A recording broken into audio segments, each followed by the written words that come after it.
সমালোচনা করেছেন যাত্রীরা। গেট লক করে শো অফ চলে যেতেছে, আপনারা কিচ্ছু বলতেছেন না, শুধু সরকারি বাসগুলোর দিকে ক্যামেরা তাক করে দাঁড়ায় আছেন। কতগুলো মহিলা এখানে দাঁড়ায় আছে দেখছেন আপনি?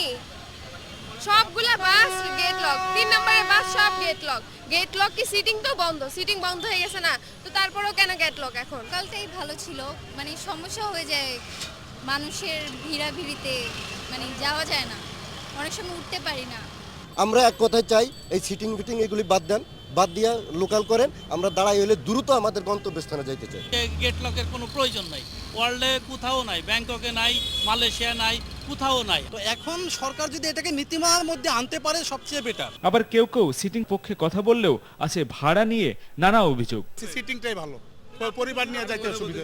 মহিলারা যারা ওঠে বা বাচ্চা নিয়ে ওঠে তাদের জন্য আসলে সিটিং সার্ভিস থাকাই ভালো। এখান থেকে এখানে নামবেন 20 টাকা ভাড়া, সিটিং সার্ভিস। সিটিং সেবার বিরুদ্ধে অভিযান না চালিয়ে বিআরটির হঠাৎ করে পিছু হটার কঠোর সমালোচনা করেন সাধারণ যাত্রীরা। আপনি একটা স্টেটমেন্ট নিয়েছেন, আপনি এটা 3 দিন না যাইতে এটা বন্ধ করে আবার আপনি জায়গায় ফিরে গেলেন, এটা তো ঠিক না। যারা গাড়ি দেয় না রোডে তাদেরকে রুট পারমিশন বাদ দিয়ে দেওয়া উচিত ছিল। সরকারও কিছু করতে পারে না, মানে অসহায়ত্ব সে প্রকাশ করছে। অভিযান চালায় যে খুশি হয়েছিলাম, কিন্তু এখন আমাদের আবার সেই দুঃখেই, এটা কোনোদিন পরিবর্তন হবে না, আমাদের ভাগ্য এরকম থাকবে। যাত্রীদের চাহিদা বিবেচনা না করে রাজধানীর পরিবহন ব্যবস্থা গড়ে তোলায় এমন পরিস্থিতির সৃষ্টি হয়েছে বলে মনে করেন পরিবহন বিশেষজ্ঞরা। আপাত দৃষ্টিতে আইন ছাড়া বেআইনি কাজ করছে, কারণ এই ফেয়ারটা কিন্তু বিআরটি থেকে অনুমোদিত না এবং এই সার্ভিসটাও কিন্তু বিআরটি থেকে অনুমোদিত না, কিন্তু এটার চাহিদাটা আছে। তাহলে যারা এই রুট পারমিটটা দিচ্ছে তাদের ধ্যান জ্ঞানের ঘাটতির মাসুলই কিন্তু আজকে জনগণ দিচ্ছে। সব ধরনেরই কিন্তু চাহিদা আছে, কিন্তু এখন সেই জিনিসটা আদায় করতে গিয়ে যেই আরেকবার দেউলিয়াপনার দৃষ্টান্ত দিল যে আমি কিছু জানি না, কিভাবে সার্ভিস আদায় করতে হয় সেটাই জানি না, কারণ শেষ পর্যন্ত কিন্তু টিকতে পারল না। দুর্ভোগ কমাতে পরিকল্পিত পরিবহন ব্যবস্থার পাশাপাশি আইনের সঠিক প্রয়োগ সবচেয়ে জরুরি বলে মনে করছেন বিশেষজ্ঞরা। জুলহাস কবির, RTV, ঢাকা। ভুটানে 3 দিনের সফর শেষে দেশে ফিরেছেন প্রধানমন্ত্রী শেখ হাসিনা। সকাল 9:32 ঢাকা হযরত শাহজালাল আন্তর্জাতিক বিমানবন্দরে পৌঁছান প্রধানমন্ত্রী। এ সময় মন্ত্রিপরিষদের সদস্য ও আওয়ামী লীগের সিনিয়র নেতারা তাঁকে স্বাগত জানান। এর আগে ভুটানের প্রধানমন্ত্রী শেরিং তোগবে এবং থিম্পুতে বাংলাদেশের রাষ্ট্রদূত পারো বিমানবন্দরে শেখ হাসিনাকে বিদায় জানান। এই সফরে দুদেশের মধ্যে 6টি চুক্তি ও সমঝোতা স্মারক সই হয়। এছাড়া প্রধানমন্ত্রী অটিজম বিষয়ক একটি আন্তর্জাতিক সম্মেলনের উদ্বোধন করেন এবং থিম্পুর হেজোতে বাংলাদেশ দূতাবাসের নতুন চ্যান্সেলরি ভবনের ভিত্তিফলক উন্মোচন করেন।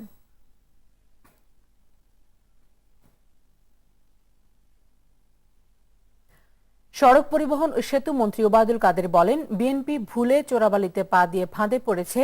এই ফাঁদ থেকে বের হতে অবশ্যই দলটিকে আগামী নির্বাচনে অংশ নিতে হবে। বিকেলে কুমিল্লার পদুয়ার বাজারে নির্মাণাধীন ফুট ওভারব্রিজ উদ্বোধন শেষে সাংবাদিকদের এসব কথা বলেন তিনি। প্রতিষ্ঠিত বিএনপির গণতন্ত্র কারফিউ গণতন্ত্র দিয়ে বহুদলীয় গণতন্ত্রের শুরু, তারপর তাদের সর্বশেষ মানুষ পুড়িয়ে মেরে গণতন্ত্র উদ্ধার করা। এ গণতন্ত্রে কেউ বিশ্বাস করে না।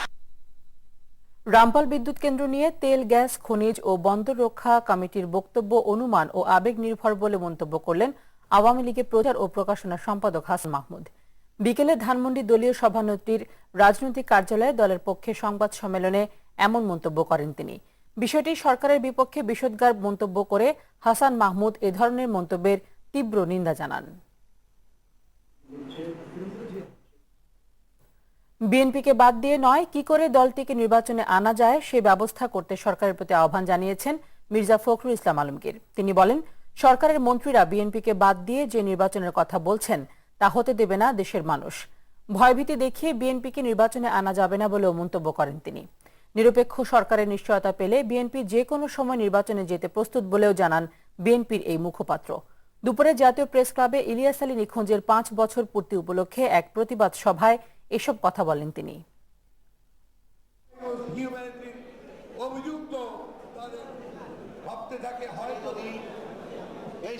বিএনপিকে কি করে নির্বাচনে আনবেন সেই চেষ্টা করুন। ওই ভয় দেখিয়ে লাভ নেই যে বিএনপি নির্বাচনে না আসলে বিএনপির নিবন্ধন বাতিল হবে, অমুক হবে, এগুলো বলে লাভ নেই। বিএনপির সর্ববৃহৎ রাজনৈতিক দল বাংলাদেশে। বিএনপি ছাড়া বাংলাদেশে কোনো নির্বাচন হবে না। দেশের সবচেয়ে বড় হাওর হাকালুকির ফসল আগাম বন্যায় তলিয়ে যাবার পর এবার হুমকির মুখে জীববৈচিত্র্য। ধান পচে পানি দূষিত হওয়ায় মরে যাচ্ছে হাওরের মাছ।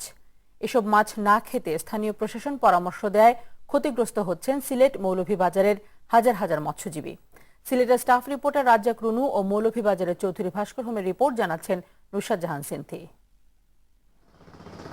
সিলেট ও মৌলভীবাজারের ৬ উপজেলা নিয়ে বিস্তৃত দেশের সর্ববৃহৎ হাকালুকি হাওর। গেল কয়েকদিনের পাহাড়ি ঢলে সৃষ্ট আগাম বন্যায় তলিয়ে গেছে হাওরের সব ফসল। এ দুর্যোগ কাটতে না কাটতে আরও একটি বিপর্যয় দেখা দিয়েছে এই হাওর অঞ্চলে। তলিয়ে যাওয়া ধান পচে পানি দূষিত হওয়ায় মরে ভেসে উঠছে হাওরের ছোট বড় নানা প্রজাতির মাছ। এই যে বন্ধ হয়েছে পানিতে, এই বন্ধের বিনিময়ে মাছ মরে, প্রচুর মাছ মরে। সকালবেলা উঠে দেখা যায় যে চতুর্দিকে মাছ মরিয়া একদম বাসিয়ে উঠেছে। এই অবস্থায় হতাশ হাওর পাড়ের দরিদ্র কৃষক ও মৎস্যজীবীরা। যারা বিল সরকারের কাছ থেকে ইজারা নিচ্ছে এরা বিরাট আকারে আপনার ক্ষতিগ্রস্ত হয়েছে। যদি মাছ মরে যায় আমরা খাই মুখান থেকে, আর এত তো পরিবার চলবো ওখান থেকে। বাংলাদেশ সরকার আমাদের এই ঋণগুলার প্রতি যাতে কোনো একটা সহানুভূতি হন। পরিস্থিতি সামাল দেওয়ার চেষ্টা চালানো হচ্ছে বলে জানানো হয় জেলা প্রশাসকের পক্ষ থেকে। মৎস্য কর্মকর্তাকে আমরা নির্দেশ দিয়েছি প্রয়োজনীয় ব্যবস্থা নেওয়ার জন্য, এবং আমরা পাশাপাশি আমাদের যে ঊর্ধ্বতন কর্তৃপক্ষ রয়েছে আমরা ঊর্ধ্বতন কর্তৃপক্ষকে আমরা অবহিত করব এ ব্যাপারে যেন প্রয়োজনীয় ব্যবস্থা নেওয়া হয়। এই অবস্থায় যে কোনো ধরনের সমস্যা মোকাবেলায় স্থানীয় লোকজনকে হাওরের মাছ না ধরা ও খাওয়া থেকে বিরত থাকার পরামর্শ দিয়েছে স্থানীয় প্রশাসন। নুসরাত জাহান সিনথি, আরটিভি। সুনামগঞ্জের হাওরেও মরে ভেসে উঠেছে মাছ। এসব মাছ ধরে নিচ্ছেন স্থানীয়রা। গেল কদিন ধরে হাওরে ডুবে থাকা ধান পচে পানি দূষিত হয়ে মরছে এসব মাছ।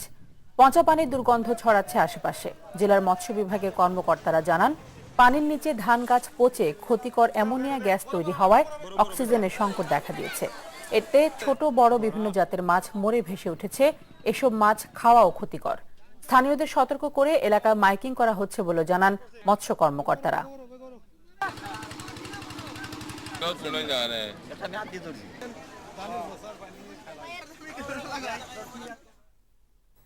রাতের সংবাদে একটি বিরতি নিচ্ছি, এরপর অন্যান্য খবরের সঙ্গে আরো থাকছে।